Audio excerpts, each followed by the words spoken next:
is really going on? What is wrong with us? Must we be on the wrong side of the news every time?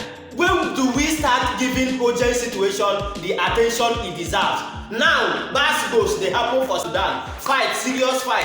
People they buy, and so they buy people they throw away every time for days now. And people who value their citizens are now sending people to go and evacuate their citizens, even their own army to go and evacuate their citizens because they love their citizens so very much. Now we don't reach our own turn. Una still the door. Una one main person buy here before we go down turn the hear stories that touch the heart. In fact, for those of una wey never see wetin they saw for Sudan, oh yeah, watch the video and I'll be back. The United States is deploying forces to Eastern Africa in case an evacuation of American embassy staff in Sudan becomes a necessity.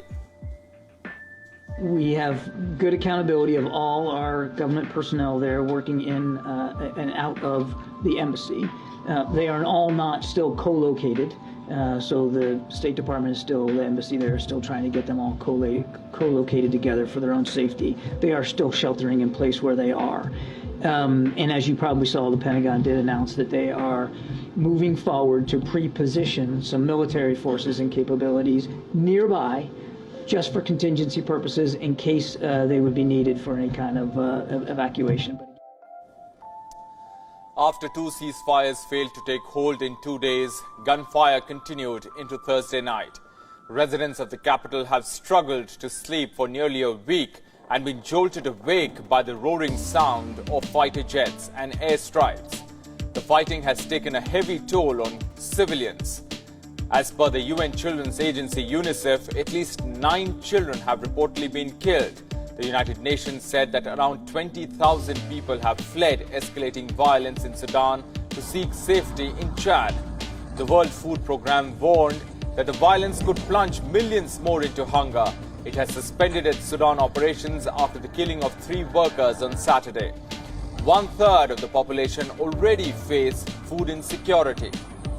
Around Khartoum and elsewhere, Rapid Support Forces fighters in armored vehicles and pickups mounted with machine guns have taken over the streets.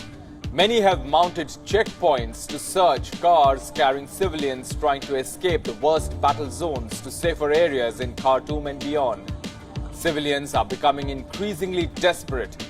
By Tuesday, thousands had fled the capital, with many reporting streets strewn with corpses.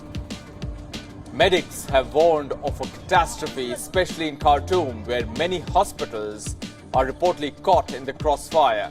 Up to 70% of the hospitals in Khartoum and neighboring states have been rendered out of service by the fighting.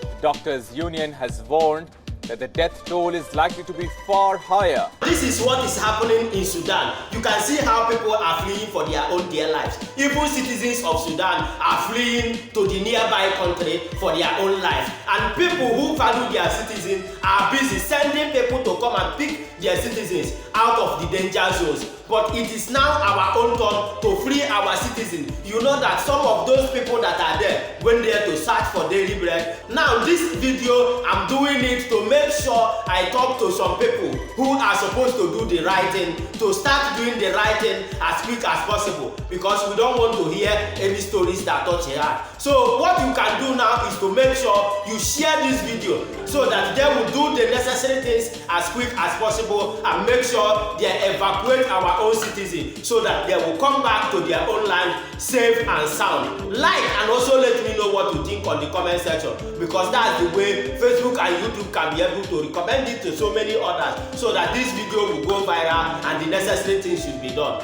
Follow and also subscribe to my page, guys, for more updates. Thank you for watching and for listening. I'm gonna see you on the next one. God's will, signing out.